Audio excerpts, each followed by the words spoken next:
విజయనగరం జిల్లా గజపతి నగరం మండలం కెంగువ గ్రామంలో ఇది మంచి ప్రభుత్వం అనే కార్యక్రమంలో మంత్రి కొండపల్లి శ్రీనివాస్ పాల్గొన్నారు.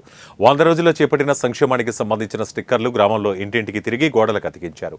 అభివృద్ధి సంక్షేమంతో చేపట్టిన కరపత్రాలను గ్రామంలో ఇంటింటికి పంపిణీ చేశారు. అనంతరం మంత్రి కొండపల్లి శ్రీనివాస్ గ్రామంలో అంగన్వాడీ కేంద్రం, స్థానిక ప్రభుత్వ పాఠశాలను పరిశీలించి వాటి పనితీరుపై ఆరా తీశారు. జిల్లాలో గజపతి నగరం నియోజకవర్గం వెనకబడి ఉందని అధికారులతో సమన్వయం చేసుకుని ప్రక్షాళన చేపట్టి గ్రామాల అభివృద్ధికి కృషి చేస్తామని తెలిపారు.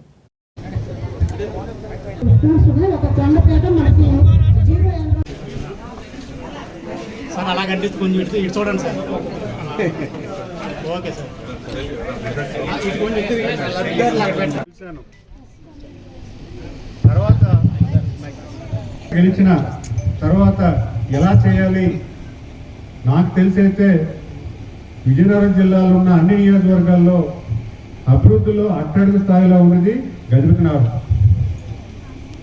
నాకు తెలుసు. ఎందుకంటే ప్రతి నియోజకవర్గంలో కూడా అన్ని వెసులుబాట్లు ఉన్నాయి. గజపతి నగరంలో మాత్రం ఎటువంటి డెవలప్మెంట్ లేదని చెప్పడంలో ఎటువంటి సందేహం లేదు. మరి ఎమ్మెల్యే గెలిపించారు, ఒక ప్రజాప్రతినిధిగా నేను ఏం చేయగలను అని ఆలోచిస్తున్న సమయంలో జూన్ 11వ తారీఖు రాత్రి 12:30 గంటలకి నాకు ఫోన్ వచ్చింది.